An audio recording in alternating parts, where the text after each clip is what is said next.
Maligayang pagbabalik sa panonood at pakikinig sa ating aralin sa asignaturang Araling Panlipunan. Ako si Teacher Crisel ang magsisilbing gabay ninyo sa pagsasagot ng bawat pagsasanay sa ating aralin para sa araw na ito. Ang ating gawain para sa araw na ito ay pagsasagot ng asynchronous task na may kinalaman sa asignaturang Araling Panlipunan.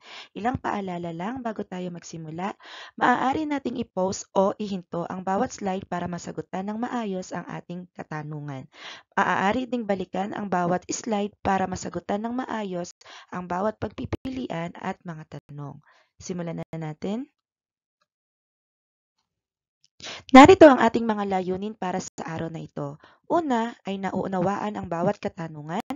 Ikalawa, nasasagutan ng wasto ang bawat tanong sa pagsusulit. At ikatlo ay nakakakuha ng mataas na marka matapos magsagot ng pagsusulit.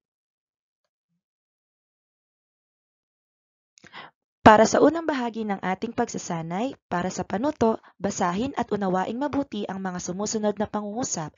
Iguhit ang masayang mukha kung ang pangungusap ay naglalahad ng wastong pahayag at iguhit naman ang malungkot na mukha kung hindi ito wasto. Muli, maaari ninyong ihinto o i-post ang bawat slide para mabasa at masagutan ng maayos ang bawat bilang. Para sa unang bilang, ang bawat rehiyon at mga nasasakupan ng NCR ay may sariling kwento o kasaysayan ng pagkakabuo.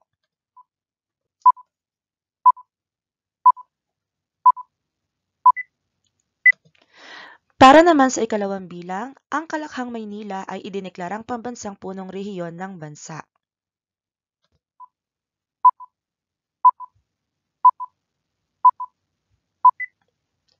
Ikatlong bilang, naideklara ang pagkakabuo ng NCR sa panahon ng panunungkulan ni dating Pangulong Corazon C. Aquino.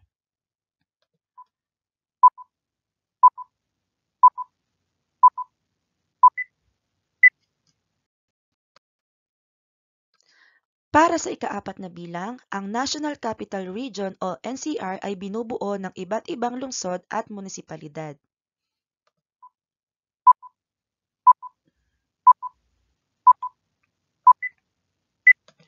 Para sa ikalima at huling bilang, ang kasaysayan ng NCR ay nagsimula sa panahon ng pagsakop ng mga dayuhan.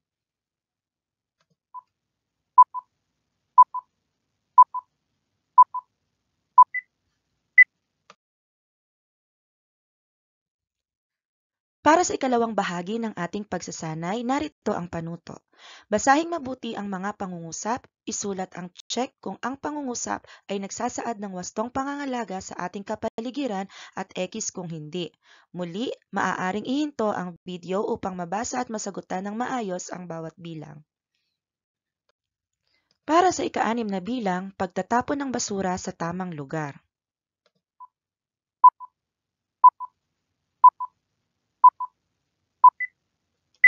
Ika-7 bilang, patuloy na paggamit ng mga plastik na produkto o kagamitan.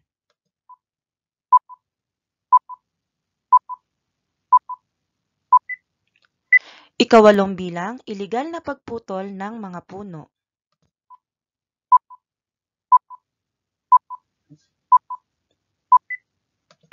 Ika-9 na bilang, pagre-recycle ng mga bagay na maaari pang gamitin.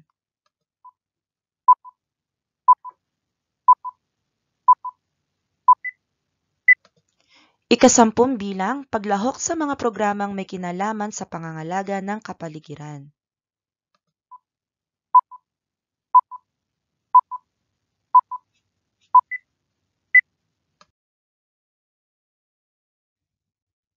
Narito ang panuto para sa ikatlong bahagi ng pagsasanay. Tukuyin ang lungsod o bayan sa NCR sa bawat pahayag. Isulat sa sagutang papel ang wastong sagot. Para sa ika-11 bilang, pinakamalaking lungsod sa rehiyon. Ika-12 bilang, ikatlo sa pinakamalaking lungsod sa rehiyon na nahahati sa dalawang bahagi ang nasasakupan. Ika-13 bilang, lungsod na kilala sa mga naglalakihang gusali, tanggapan at korporasyon. 14 na bilang, isa sa dalawang lungsod na kinatatayuan ng pambansang paliparan. At para sa ika-15 bilang, isang lambak na matatagpuan sa silangan ng NCR.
Para sa ikaapat na bahagi ng ating pagsasanay, narito ang panuto. Basahin at unawain ang mga tanong, isulat ang titik ng tamang sagot sa inyong sagutang papel.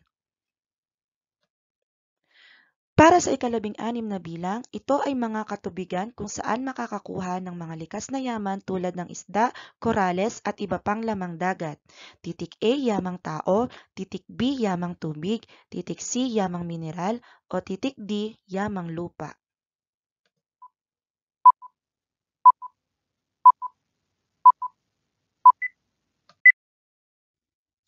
Ikalabing-pitong bilang, ito ay tumutukoy sa bilang ng tao o pangkat ng tao na mayroong kakayahan na maghanap buhay upang mapaunlad ang sarili at ang lugar na kanyang kinabibilangan.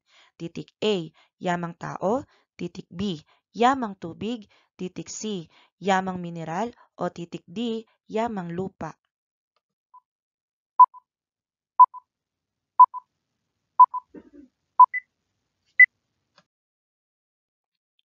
Para sa ikalabing-walong bilang, ito ay isang malawak na kapatagan na matatagpuan sa lungsod ng Quezon.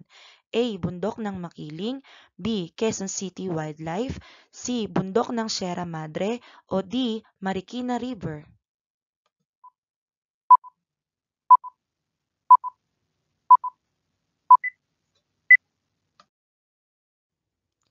Para sa ikalabing-siyam na bilang, ito ay mahalagang daungan sa lungsod ng Maynila. Titik A, Look ng Maynila, titik B, Ilog Pasig, titik C, Lawa ng Laguna, o titik D, Ilog Marikina.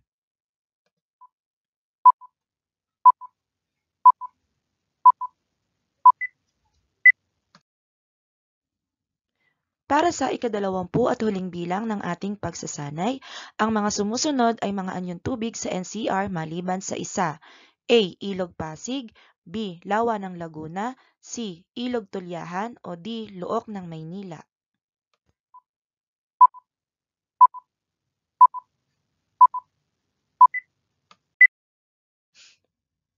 At diyan nagtatapos ang huling katanungan ng ating pagsasanay. Mayroon lang tayong ilang paalala. Una, huwag isend o i-post sa group chat ang picture ng iyong sagot. Ikalawa, ipasa sa iyong guro ang sagutang papel kapag nag-face-to-face class na. At ikatlo, huwag hayaang makita ng ibang kamag-aral ang iyong mga kasagutan. Binabati ko kayo dahil nagkaroon kayo ng oras sa pagsasagot sa ating pagsasanay. Magkita-kita tayong muli sa ating face-to-face class. Salamat! Maraming salamat sa inyong panonood at pakikinig sa ating aralin.